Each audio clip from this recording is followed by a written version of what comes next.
This is Trend Following Radio, where great thinking comes alive. Nobel Prize winners, legendary traders, best-selling authors, and the pros that know what drive us irrational human beings. I am your host, MICHAEL COVEL. Not filtered, raw, honest. That's my passion.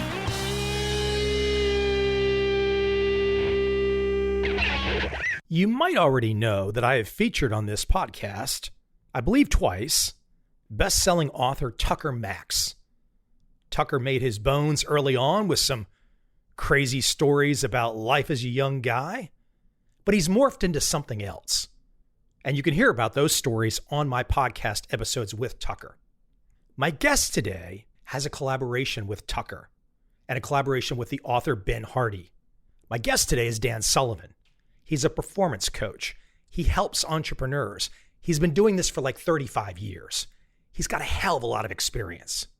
So how did we come to talk today? Well, Dan has a new book, as many of my guests do. Dan's book is called Who Not How, which you might already have a feeling about what it's all about. But the reason I bring all this up is this Who Not How book, the background. This book comes from Tucker Max's new company, relatively new company, that helps voices, business people, entrepreneurs who have content, but are not, let's say, writers, to get their first book out, to get their second book out. From cradle to grave, the writing, the publication, the marketing, the whole 9 yards. And Dan is one of Tucker's biggest authors. So a lot of interesting things going on here. The idea of how this book came to be, the relationship with Tucker, the writing with Ben Hardy, and of course, the performance coaching mindset from Dan Sullivan. A lot of really interesting aspects to this conversation. Without any further delay, let's jump right into my conversation with Dan Sullivan.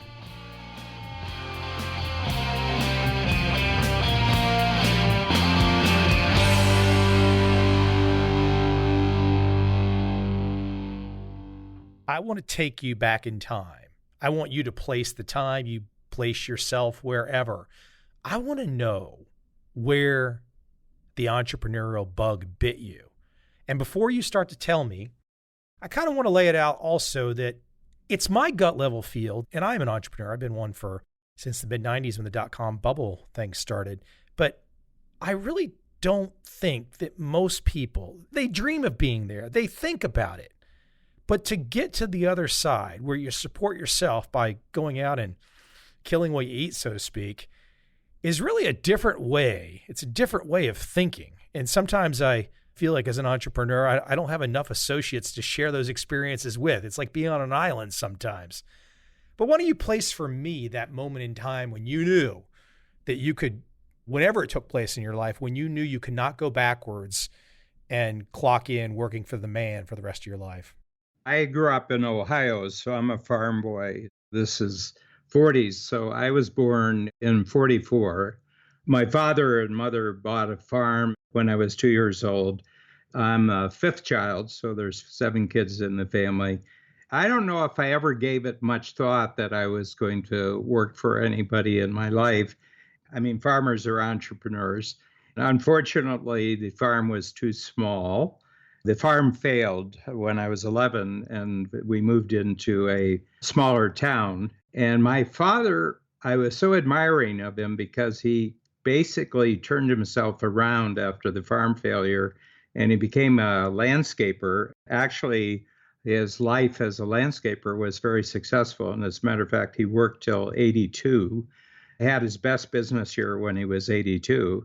I got to stop for a second. That's awesome. I know I've been doing this podcast for 8 years, 900 episodes, over 10 million listens. Nobody has ever said that their best year in business was age 82. I love that. He was a really terrific salesperson. I used to accompany him where he was talking about jobs. I had accompanied him when he went to the market to sell produce. We had a produce farm. It wasn't an animal farm. It was a produce farm, sweet corn and string beans. He was just a terrific salesperson. I really admired that. And the other thing that struck me very early is that my father could control his own time, but my classmates at school, their parents worked and they had jobs and they couldn't control their time. That struck me early as kind of a goal, a personal goal, that you were successful in life if you could control your time. And that led to the fact that you had to control your money. Pretty clearly, if you have money, you can control your time, and the two are reciprocal, actually. So I got that very early. And then one of the things, my generation, so I'm not a boomer, I'm 2 years before the boomer. And that particular generation, it's the late 20s to the mid 40s, just after the war, actually, is probably the wealthiest generation the US has ever had. It was so because it was the first generation in American history that was smaller than the generation before, quite significantly. My generation is about 60% the size of the generation before. And then afterwards, of course, you had the boomers, which number-wise, I still think are the biggest generation. What it meant, Michael, was that when I went to school, there was massive amounts of time on the part of teachers and everything's for the students. So you got a lot of individual care. When I graduated from school and you went into the job market, there were lots of jobs. So to a certain extent, I kind of was born into an age of abundance. It never occurred to me that anytime you wanted to go out and do something, you could do it. That's a short history. And just a reflection, I've coached about 6,000 entrepreneurs individually in the last 46 years. And I would say the best of them had the idea very early. I mean, just to sort of zero in on your question. The other kids were doing all sorts of social things, but the entrepreneurs were making money. Let me keep you at your father for a moment. You mentioned that he was a really good salesperson. Do you have a good reflection, a good memory of how that manifested? How was he a good salesperson? What did he do exactly that you can recall? I have a very clear picture of him in action. He was almost like an instant connector. Wherever the person was, my father would pick up on it. He just had a very winning way about him, which is really interesting because I don't remember him so much as a parent, but I do remember him as this person who lived with us, who went out and sold things and got jobs and made money. The winning way was more about you as a young man seeing how other people responded to him, and you saw this good response, and that stuck with you. Oh, yeah. Yeah. We come from I would say, an introverted family. None of my siblings, as far as I can tell, have that ability. I have one sibling who died, but none of them really seemed to have that ability. And I didn't have that ability. In my teens, I volunteered for theater, grade school, and I went to Catholic school. You had to play maybe 2 plays a year, and I did it. And I would present things in front of class, and it was painful because the family was kind of introverted. My father, aside from when I saw him in sales situations, none of my family ever got up in front of an audience and talked. I got an idea in my teens that I was going to have to teach myself how to do this because the family culture didn't really develop it in me. As you got older, you realized that the speaking part, and look, I'm a guy that speaks a lot, but it's one thing, it's practice. Even if someone's born with a natural talent, you still got to practice, right? Yeah, there's a point where you cross over, and I wonder if this is in your experience too, where you realize that the audience really wants you to do well, because there's nothing more painful than a painful speaker. I mean, for an audience, you get to a point where you realize that the audience is really on your side. They do not want you to fail as a speaker. They don't want to sit there for a half hour with you having a hard time speaking. They just want you to be you. They don't really want you to be a professional speaker. They just want you to be you. And if you're just you with passion and enthusiasm, then they're happy. Yeah. Yeah. There's a crossover. There's a connection between what you can do in front of an audience and what you can do in front of a customer or a prospect. You begin to see that it's all one world. If you're authentic, it works in front of 1,000 people or one person. Yeah. Can I ask you a question? Sure. What about you with relationship to the early awareness of entrepreneurism as a separate path. Not only a separate path, but a sort of desirable path. I had a couple experiences early on, things like taking photographs of a famous actress when I was like 10 and watching older men want to pay me money for it. This was pictures of Elizabeth Taylor, actually. Oh, wow. Yeah, it was a crazy story. And then also just garage sales, being able to go out in the front yard and sell whatever. And I realized I had the ability to sell. And then I think in my early 20s, before I had started a website, which became my business, there was some buying and selling of computer parts and stuff. But for me, ultimately, it was once I saw Netscape go public in 1995, and I had a website up within 1 year after that, that was it for me. At that particular point in time for me, a guy in his late 20s, I guess at the time, with the internet bursting, that was my opportunity. That was for my generation, that was the boom right there. Yeah, it's very interesting this afternoon at 4:00 our time here. I'm in Toronto. We're in the Eastern time zone. So I have a call with a 23-year strategic coach client named Steve Krine, who's right in Manhattan. He's one of the few people. He created an online advertising in the .com. So this would be about 96, 97. Went public with it, in around 98, and then sold out completely 6 months before the crash. He's one of the few people I know that really made out well with it. You either get winning or you get learning. Most of the people with .com, they got learning. They didn't get winning, but he got winning. He's been in my strategic coach program for 23 years, and he's just one of those that I just talk to a lot. So we're going to talk this afternoon. So it's kind of interesting that you bring up the .com experience. Changed me for sure. Hey, before we jump into something near and dear to you, which is who, not how, I have one more question about something that you said early on in your experience. And this was the notion of controlling time. My father was an entrepreneur, a doctor who had his own practice.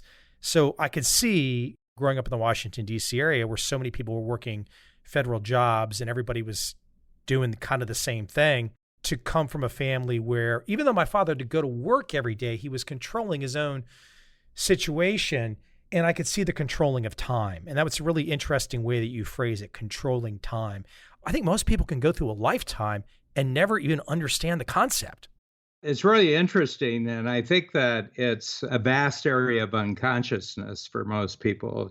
We were talking because the book, how it's doing extraordinarily well. We had a week last week where we had 73,000 ebook purchases. We're in our third week right now, but last week, the publisher said it was the greatest 1 week ebook that they had ever had.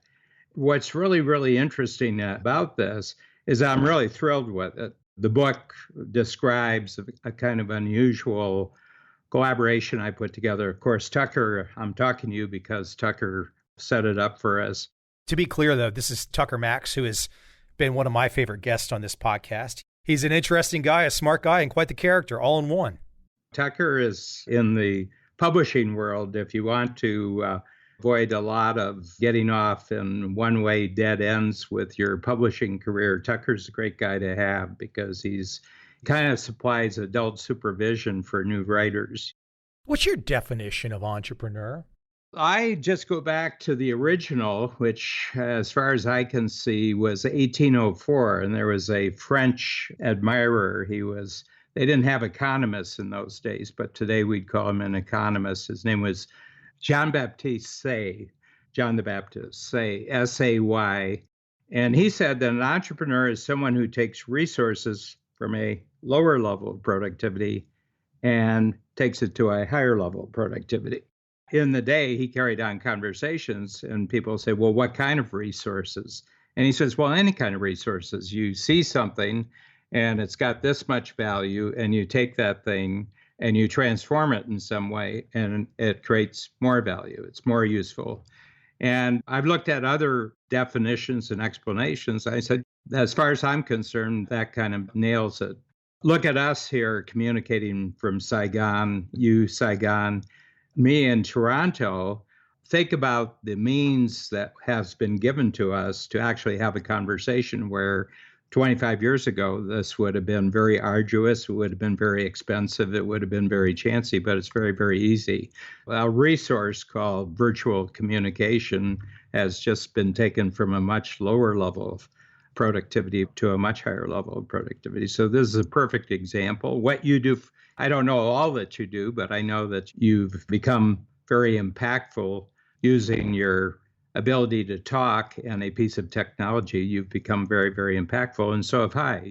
I've done the same thing. We're actually living a life, Michael, that certainly when I was growing up in the 50s, this was not possible. Even for me, high school graduation, mid-1980s, even going through George Bush presidency, the first couple years of Bill Clinton's presidency, there was no internet. They didn't tell you the internet was coming. All of a sudden, it was here. It was a light bulb for me. It was like, okay, wow. Even in the first couple of years, and I was teaching some courses on trading, before we even got to the year 2000, I think I had clients in 70 countries. That was only possible in 3 or 4 years from the internet. To me, it seems so painfully obvious that this was going to be a game changer for the world. I don't want to talk too much about my stuff. Let's keep it at you. Who, not how. Let's talk about your book construction. You mentioned this. Writing the book with Ben Hardy, or Ben Hardy wrote the book. You mentioned Tucker. Why don't you talk about this collaboration? Because I think who, not how, and I want you to explain this, but I think the way your book actually came together is a really good example of what you mean by who, not how. So I'm a writer, just a little bit more background. Grew up in Ohio. Through my high school principal, through a brother-in-law who was with the FBI in Cleveland. So he was the special agent in charge for the Cleveland FBI office. They have a thing. The FBI is not part of the civil service. They're a separate organization. Hoover would never allow them to come under supervision above them. So they had a separate organization. Every year, the special agent in charge could recommend friends, associates, young people to go to Washington and work just in a clerk position, at the FBI. And my family had no money. I was friendly with the principal. I didn't give him any trouble or anything like that. And he said, "Would you be interested in working at the FBI?" And I said, yes. So I got a job. I graduated on a Sunday. I moved to Washington by bus in June of 1962. And I worked for the FBI for 2 years. I worked in the file division, so you're pulling files. I got really tired of that because I was going to school. I did university. I was at Catholic University for 2 years in the theater drama department. They had a very good drama department in those days. Then I took off. I got tired. I went to Europe. You did that sort of thing that people did during that time. And I came back and Vietnam started. And of course, I had no deferment. So I was drafted right at the beginning, 65. Did basic at Fort Knox, Kentucky, went Fort Dix, and then ended up in South Korea. But one thing led to another, and I ended up as the entertainment coordinator for about half South Korea. So it was actually a really very enjoyable military. A lot of people said, "Oh, that must have been awful." I said, "I had a ball." You try to win with the cards you have, not the ones you wish you had. I try to make a winning situation wherever I am. And I came back, and I had heard about this college called St. John's, where for 4 years, this is in Annapolis, right across from the Naval Academy. All you do is read the great books of the Western world. So I said, I'd like to read those books. I had the GI Bill for my living expenses, borrowed the rest of the money, went through 4 years. That led to a friend who lived in Toronto. This friend, I was at a party my senior year, met somebody who was the half owner and the creative director of the second biggest ad agency in Canada, BBDO. They were part of a BBDO, which is a big global network of ad agencies. So I moved to Toronto right after graduation, and I was a copywriter with BBDO. So I want to do that because I learned how to write. And if you're going to learn how to write, copywriting in an ad agency is probably the best approach to writing, because you have to get the message across in 30 seconds or 60 seconds, or you got 6 inches of copy. And just brevity of copy is really it. So I've always been a writer. So I taught myself how to be a speaker in front of an audience, and I taught myself how to write, 2 very valuable skills. third year, 3 years, 74, I said, I'm not going to be a copywriter. This is a job. Job at the FBI. It was a job in the Army. I was a job. And I said, this is it. Can't be doing this anymore because I don't control my time. So I just got this idea of coaching. And one thing, Michael, is even as a youngster, even a young, I have a good sense of where other people are confused. Okay. And I don't know what it is, but I can listen to somebody. And then I found that you could ask people questions, especially in relationship to time. So this is how you're feeling right now.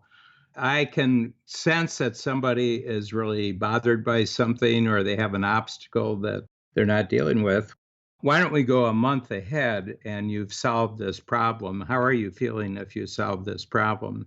Obviously, I feel better. Well, what's true that's not true now? In other words, how has circumstances changed? And I got this sort of technique that I had developed, and I had developed it over probably 10, 20 years, that I could always get somebody to talk about what was going on now, but in relationship to a future date when things were bigger, things were better, and everything else. All of a sudden, they get real excited and they say, I'm thinking more clearly now than I have in the past 6 months or the past year. I got an idea in 74. I wonder if I could do this for a living.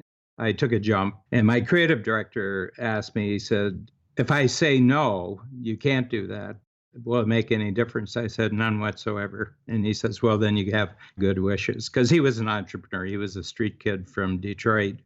His father had been in jail for 15 years. He knew the feeling, and he could spot it in me. But it was tough. I went bankrupt twice. I was divorced.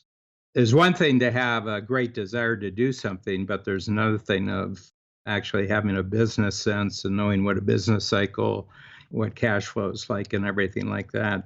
People said, why don't you write a major book? I said, I just don't have the style for it. I don't have the patience for it. I don't have the contacts for it. I don't have any of this. And I said, I'm 76 years old. I'm not going to learn it. Well, when I had my realization, it was 2 years ago, and I was at a Joe Polish, one of his Genius Networks, and Ben Hardy was there. Joe asked me to show, I have a little diagram that shows the who, not how concept. And he came up to me afterwards. He says, hi, I'm Ben Hardy. And Ben, at that time, I think I was 74 and Ben was 32, so 42-year difference. And he said, would you ever think about taking this concept big? And I said, I would think about it, but I wouldn't do it. And he said, well, I'm a writer. And Ben had become the #1 writer on Medium. He said, well, if you ever wanted to partner up, he says, I'll write the book for you. He said, I love this concept. And I said, you're on. That is a working definition of who, not how. You basically are saying, okay, in an earlier life, you had the copywriting experience. Okay, writing a book now, a little bit different animal. You meet Ben. He says, I'll write the book, essentially ghostwriter. You have to give him the content. He's kind of putting it all together. Once you gave him content, your ideas and whatnot, you weren't, let's say, like a lot of authors would probably be if they were working with a ghostwriter, you weren't really too involved. You decided Ben had the experience. Let me give him the raw materials and let him do his thing. Yeah. The whole who, not how concept, it's not a delegation activity. It's actually, you're recognizing that to go to the next level, you just don't have the skill to that. You've got the goal to do that, but you don't have the skill. You're inspired to do it. You're encouraged to do it, but you don't have the skill. Ben had the skill. Ben was already operating at a major level. He already had a major book. He had, an agent. He had a publisher. But then we ran into a obstacle, and that is that Ben's agent and Ben's publisher didn't want to do this book. They said, we can't see this book as, no, we just don't, we won't do it. So he had an obstacle, and then he met Tucker. Tucker's a tough guy. Tucker's really a tough guy. You want him in your foxhole with you. I mean, if you're in any kind of battle, you want Tucker in your foxhole with you. Here's the thing, and this is really unique. I make my money by having people sign up for my strategic coach program, and we do really well. 20,000 entrepreneurs, is that the really well part, I think? Well, 20,000 we've had, but at any given time, it's about 2,500. Just before the downturn, we've taken a hit during the downturn. But they're top-notch entrepreneurs. We have a minimum personal income of $200,000 before you can come into the program. And then the next level is kind of a $500,000, and then it's usually $1 million. The average for 2,500, their average income would be over $1 million as personal income. They do about 6 as a company. So it's about good size, very, very successful, tremendous amount of talent all over the world. We have about 30 different countries, every kind of industry. We have this money. And for me, if I had a major book, the only reason I like the book is that it's great marketing. Give us more leads of the right kind of people. So I said to Ben, look, if you write the book, all the money's yours. The advances are yours. The royalties are yours. I don't want any of the money from the book. And he says, what if it sells 1 million copies? I said, then you'll be really well rewarded for writing it. That's a really, I don't want to say nice, but I think what I like about that is the collaboration part, because you've got your own thing, you've done well, and you're already seeing something bigger than just the book sales. I had a website up teaching people various trading methods for 8 years before my first book ever came out. And then my first book sold over 100,000 copies. I had the same feeling of like, okay, if I make some money from it, great. But that's not the point of the book. The book is to get you out there, me being the you, to get me out there. And that's how I've always thought about the book. Yeah, well, that's the way I look at it too, Michael, because first of all, I'm kind of like a one master dog. I've got one company, I've got one lifetime partner. Fooling around with another income stream. First of all, I've got a fairly good sized team. I have about 110 team members. We're in 3 countries. We have 16 coaches. This is not a little mom and pop shop.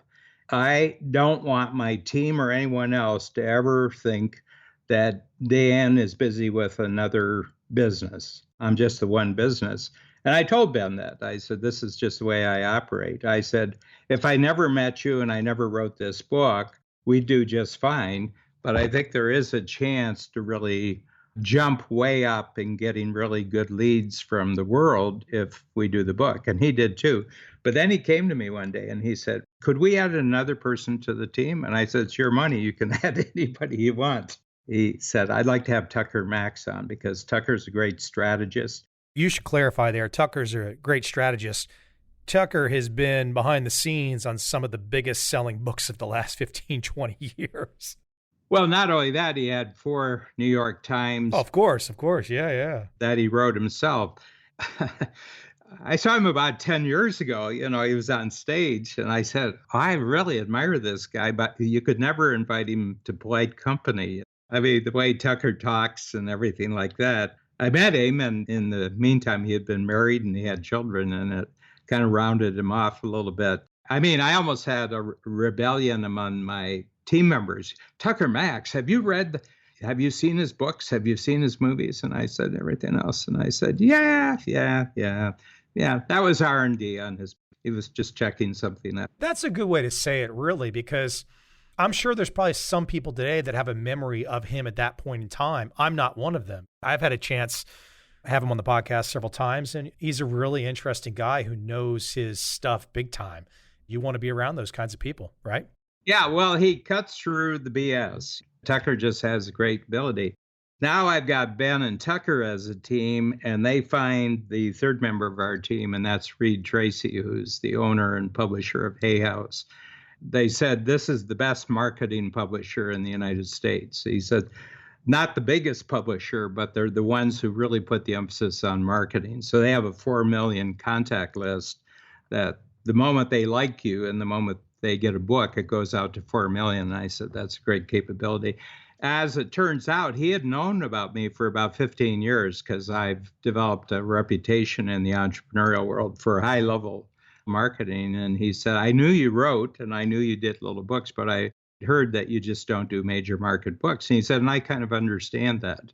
But Tucker got together with Ben and they took him out to dinner one night, just said, he's ready to go major market. And we've got a really great book for the first one. What was Ben's hesitancy, his people's hesitancy? Just it would dilute his name or something like that? Don't know. I'm guessing. I understand yes, and I understand no, and they said no, so I didn't go any deeper, because part of why I wanted Ben is because he had the connections. It wasn't just that he was a writer, but he knew the business. He knew Tucker just turned it around in a matter of, I think the first month that he was on board, we had ourselves a book contract, and then the Hay House was kind of puzzled and confused. And they said, let's get this straight. Who's the author? And I said, I am the author. They said, yeah, but who do the checks go? I said, the checks go to Ben. And they said, I don't know if we can figure this out. I said, it's very simple. You have a legal document that says who the author is. I'm the author. And you have a mailing address to send a check. I don't understand the problem.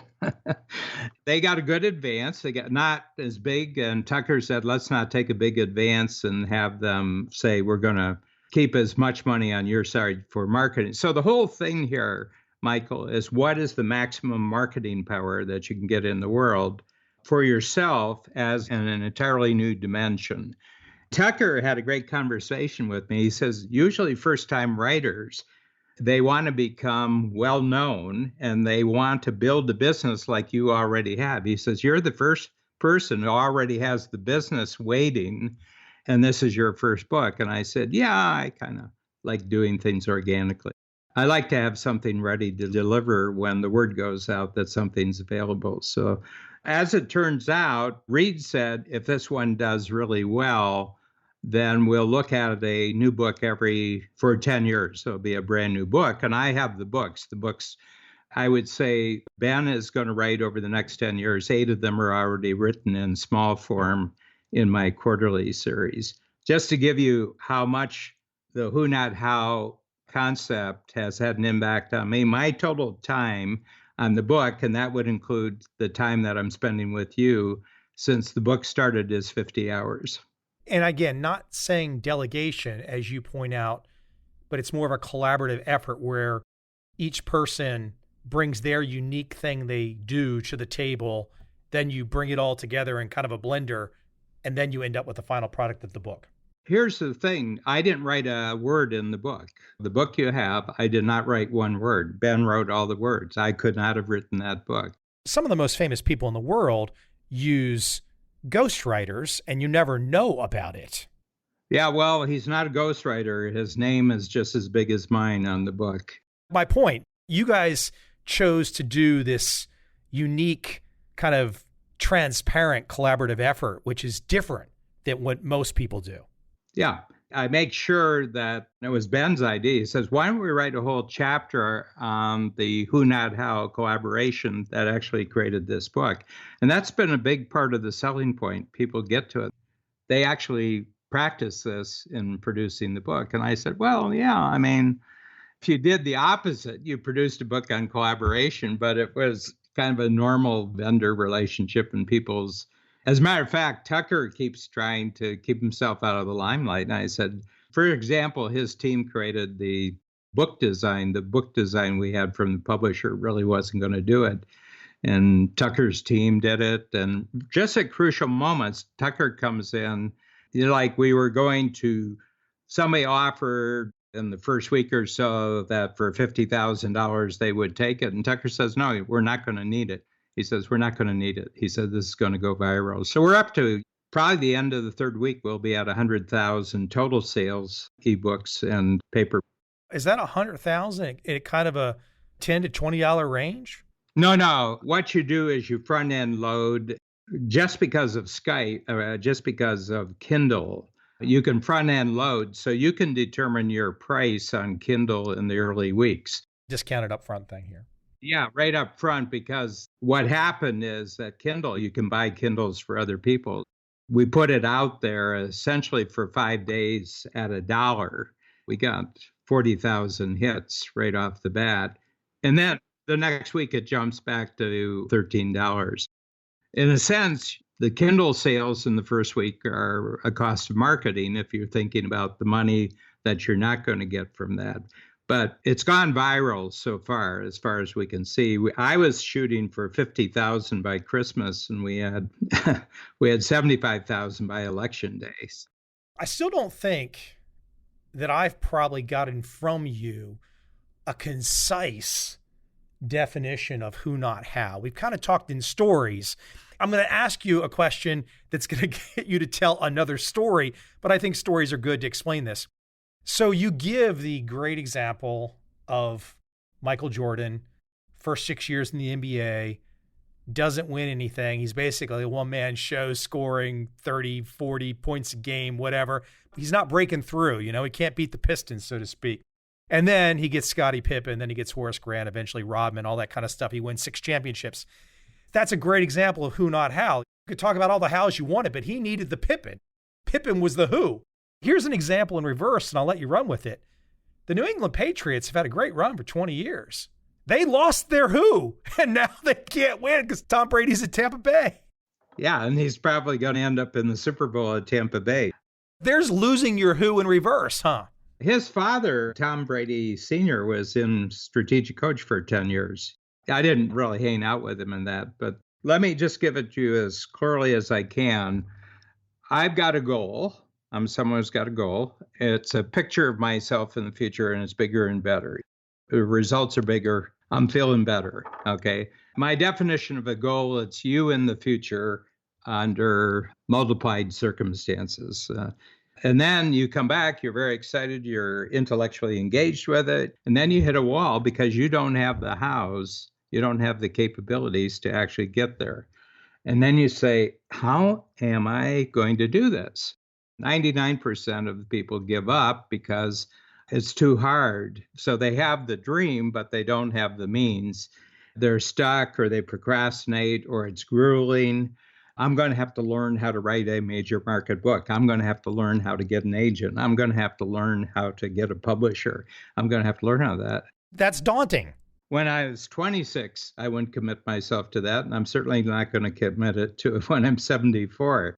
Dean Jackson, I said, I came to this understanding that procrastination is telling you something. Procrastination is not telling you that the goal's bad. It's telling you the goal is good. You're just not the person to provide the skills to get you there. So therefore, it's not how do I do this? It's who does this for me? And it's a mental shift, and it goes against the entire thrust of the institutional educational system. Michael, if you think of, I did 1 to 12, and then I've been through roughly about 5 years of university. So there's 17 years. Now you're in junior kindergarten and you have an advanced degree. You're in the university, the educational system, sometimes for 22, 23 years. It's all about you. You have to learn how to do the hows. You're tested on the hows, the homework. You have to do the homework hows. All of it is single individual learning how to do the hows.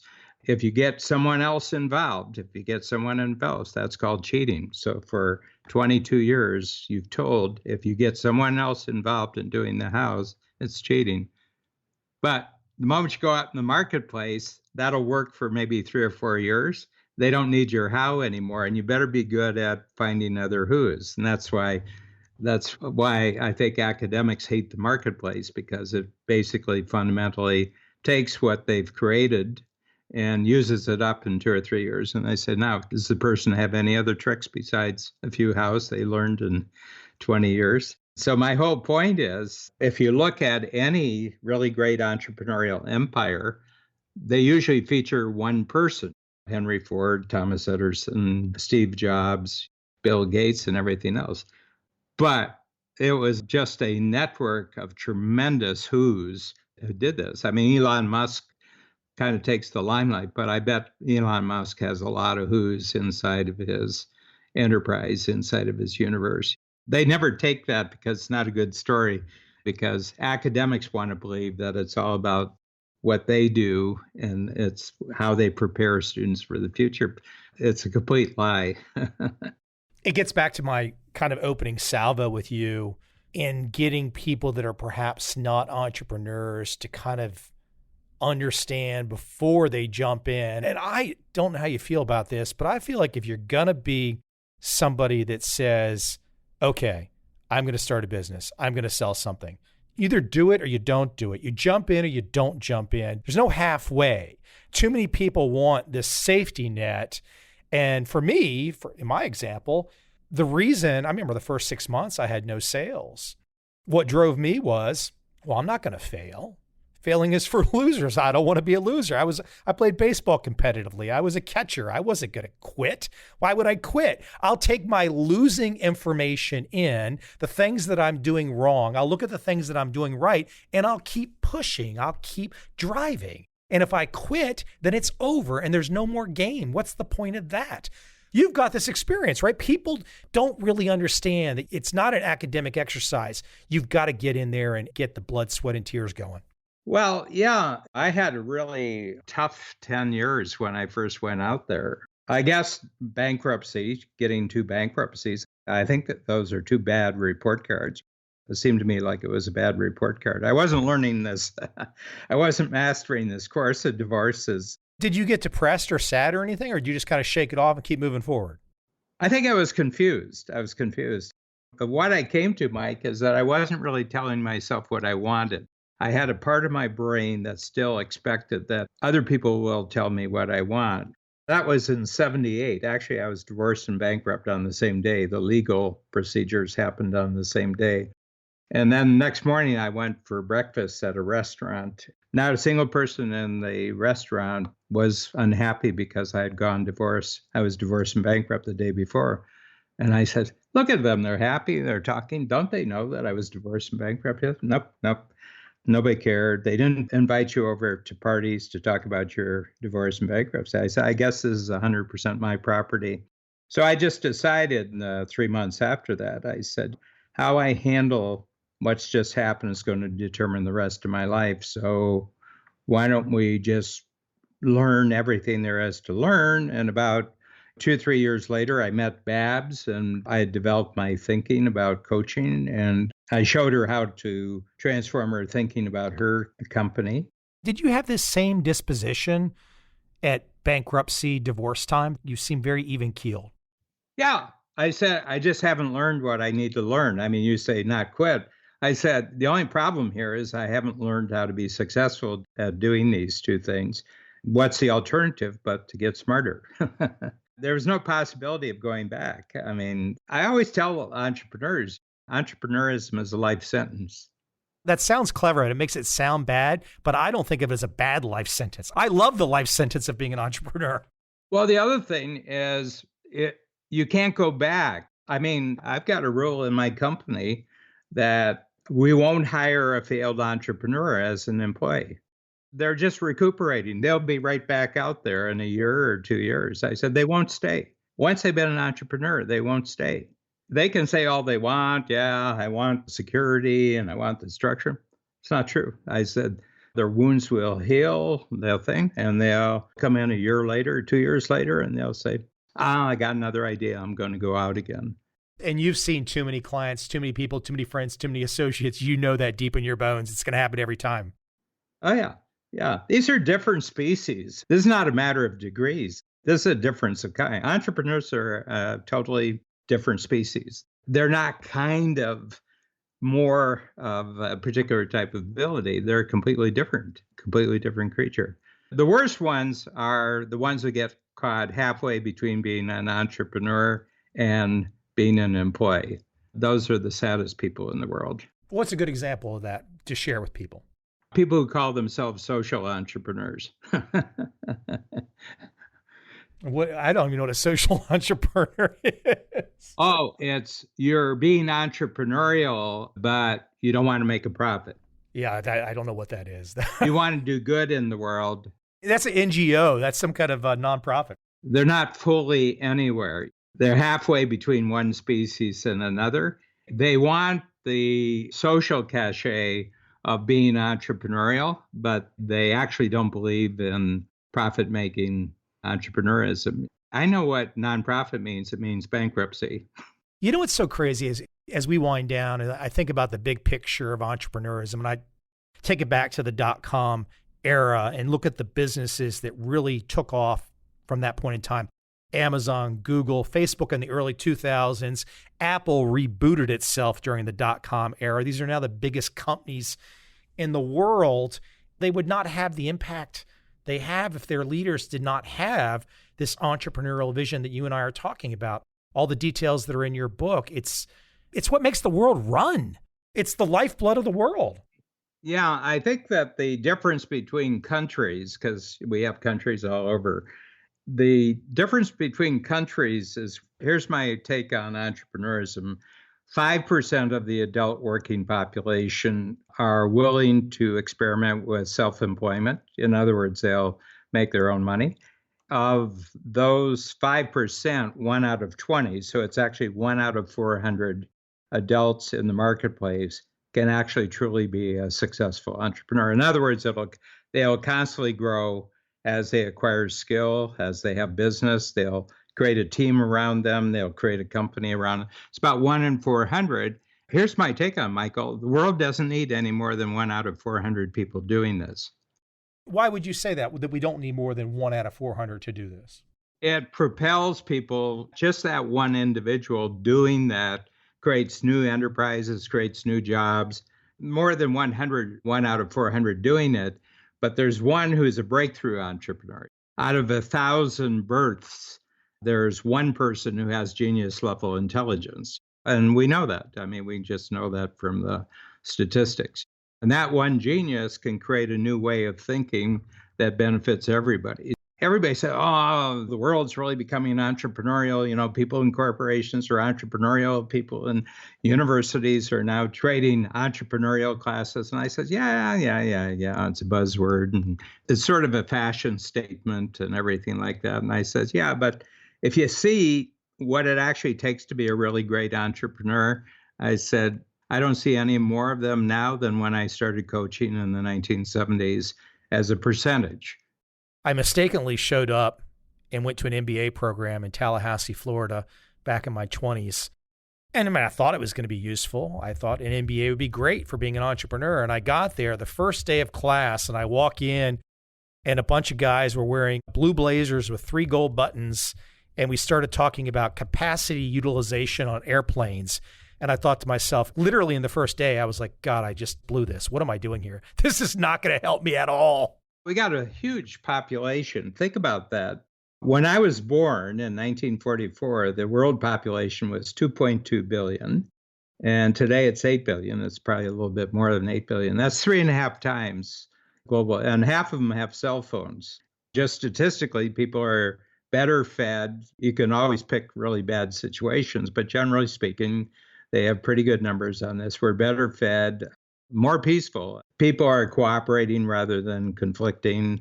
There's a lot more possibility of doing business with strangers and it being a good experience and everything like that. But the entrepreneurial segment of that is constant at the center. My sense is that early in life, I said that's what I wanted to be. It took me a long time to figure out how to do it well. I have a knack for kind of getting other people to understand what it's going to take for them to do it well. This is what I am. This is what I do. I'm 76. I know what I'm going to be doing when I'm 100. I'm in great shape. I got a great marriage. I got a great company.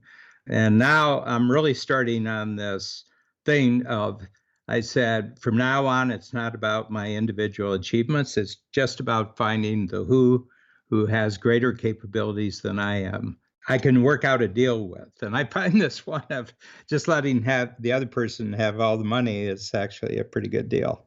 That's a really nice technique. I'm going to lodge that one away. That's a really nice, I almost want to call it kind of downplays it a little bit. It's like a hack, a great hack that one can do to just get people motivated. Now, not everybody's, obviously Ben had a very entrepreneurial mindset, so it kind of worked with him. For some people, they might say, hold on, Dan, you're going to have to give me some money to do that. So, hey, listen, I've kept you too long already. The book, Who Not How, The Formula to Achieve Bigger Goals Through Accelerating Teamwork. A lot of great topics that we did not go in today. I wanted to kind of just let you tell about yourself. We touched on some things. Cool conversation. I appreciate you taking the time. Is there a place we can send people, Dan, beyond the book, Who Not How at Amazon and all that kind of fun stuff? Where would you like to send people? Right now, I would send them to the book because First of all, it's immediately useful. So it's just www.whonothow.com. And that sends them wherever they need. If they want to find out more about Strategic Coach, they can do Strategic Coach. But right now, I'd rather have them read the book before they call us about the program. I'd like them, if they get excited about the book, then they'll be open-minded about the discussion of the program. To be clear, too, just because it sounds a little bit generic, but Strategic Coach Inc. is the name of your business. Yeah, you can go Strategic Coach Inc. If you go to Dan Sullivan on Google, I have the first 2 pages. There's no Dan Sullivan until you get to page 3. Cool stuff. Hey, Dan, thank you for taking some time today. I appreciate it. Michael, a real pleasure. And I would be very, very eager for a second invitation to talk to you. Sounds good. We will do it in the future, sir. Thank you. Thank you very much.